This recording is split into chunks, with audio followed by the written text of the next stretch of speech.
Hello and welcome back to the channel. This is the next video in our That's Just RV Life winter series. Today we are tackling one of the most important parts of winter living in your RV, skirting. We're going to talk about what it does, how to choose the right type, how to DIY it, and how to keep things from freezing, all while hopefully trying to save you a bit of money. So grab a warm drink and let's get into it. I'm freezing, so I grabbed one of my favorite hoodies for this one. So let's talk about it. If you're planning to winter in your RV full time, you'll want to pay attention here. Skirting isn't just for looks, it's the invisible hero that keeps heat in and the cold out. It traps warm air under your RV, keeping your floors and your tanks from freezing. And honestly, it can make a night and day difference to the temps when they drop below 30 degrees. Plus, it makes your propane last longer, saving you money, and that means fewer 3 a.m. trips to switch the tanks in your slippers. So let's talk about the different kinds of skirting that you can use. The first and biggest one is going to be vinyl skirting. Vinyl skirting is one of the most popular choices because it looks clean, it installs very easily, and it can handle repeated use season after season. It's available in pre-made kits that snap on or Velcro into place around your RV, creating a tight seal against the wind and the snow. You'll want to make sure that it fits snugly and doesn't leave gaps for drafts.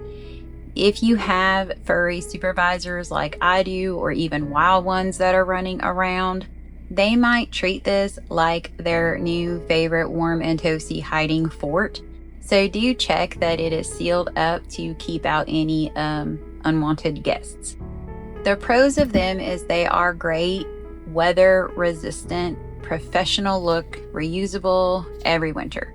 The cons are they can be a bit pricey up front, they can flap in heavy winds if not secured tightly, and you'll need somewhere to store them in the off season. Now, like the heated hoses and sewer and water, there are parks that do require you to use commercially made products. If that is the case, this is, one of your better options. Just know that they are kind of spendy.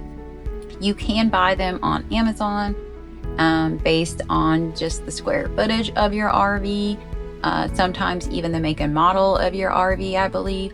But there are companies that will come out and measure your very specific RV and give you a custom fitted one. They will drill the holes to pre-snap, and then you just snap your skirt around. And I've even seen a couple that apply a sort of zipper around your RV, and you just zipper it all the way around, and they're weighted at the bottom to give you that secure connection. So those are obviously going to be on the spendier side, but if you are somebody who full times every year in the winter in your RV, it might be a good investment, especially if it's an RV that you're going to be keeping. Now let's talk about a budget-friendly alternative. Foam board skirting, if your park allows it. If you are trying to save money or just love a good DIY project, foam board skirting is your best friend. You'll want to use rigid insulation boards, typically 1 to 2 inches thick, and cut them to fit around your RV base from bottom to the top. Duct tape, clips, or zip ties work great for holding them in place, but for extra durability, use the foil-backed boards that reflect the heat. I always recommend sealing them with foil tape or insulation tape, not just duct tape. It's for a cleaner finish, but for better heat retention. The pros are that it's super affordable, high insulation value, and easy to replace if a section gets damaged.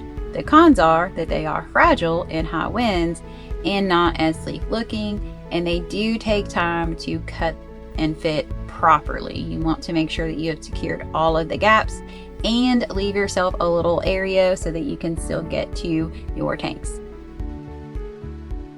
So let's talk about the newest and easiest option out there, inflatable skirting. Inflatable skirting is a new kind of kid on the block and surprisingly effective. These systems use air-filled tubes that run around your RV perimeter. They're lightweight, they set up in minutes, and they create a strong thermal barrier.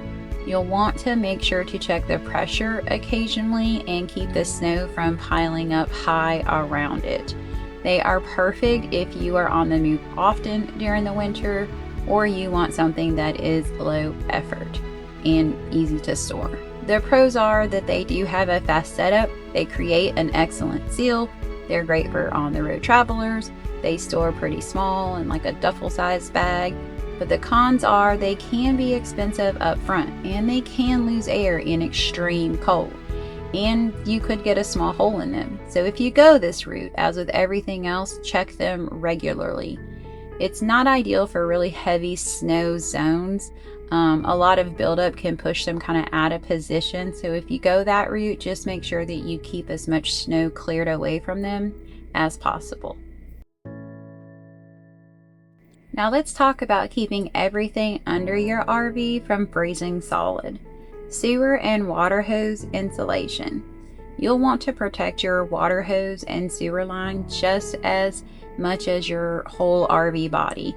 A frozen line can ruin your day faster than you can say black tank disaster. Heated water hoses are worth every penny in sub-freezing weather. But you can also wrap regular hoses with foam insulation and secure them with heat tape for a cheaper DIY option if you're allowed to use those. For your sewer hose, you use foam pipe insulation or a PVC tube to keep them from cracking. And please, always keep your sewer valve closed until it is time to dump. Frozen sewage lines, no thanks.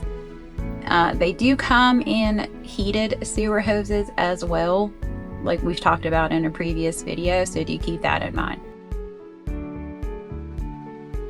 Let's talk about another popular heating trick, work lamps, heat lamps, however you refer to them. Tank safety. You might have heard of using a work lamp under your RV to keep your tanks warm. It can work, but only if you do it safely. Always use a heat lamp with a cage and rated for outdoor use with a heavy-duty outdoor cord. Never place it near a plastic line or wiring. Always set it on a solid surface such as a wooden block so that it doesn't tip over. Safety first, always. Melted hoses smell worse than a black tank spilled. It catches fire, it's a bad day. Better yet, use a low-watt ceramic heater made for crawl spaces. They are safer and more efficient. Now let's talk about snow and how to keep it from taking over. Snow management is important. When the snow piles up, you'll want to clear it off of your roof and around your skirting regularly. Heavy snow can push the roof seals and create water damage when it starts to melt. A soft brush or a roof rake will do the trick. And always check your smoke alarm, your CO2 detector, and fire extinguishers. Winter living means more heating devices running, and safety should always come first.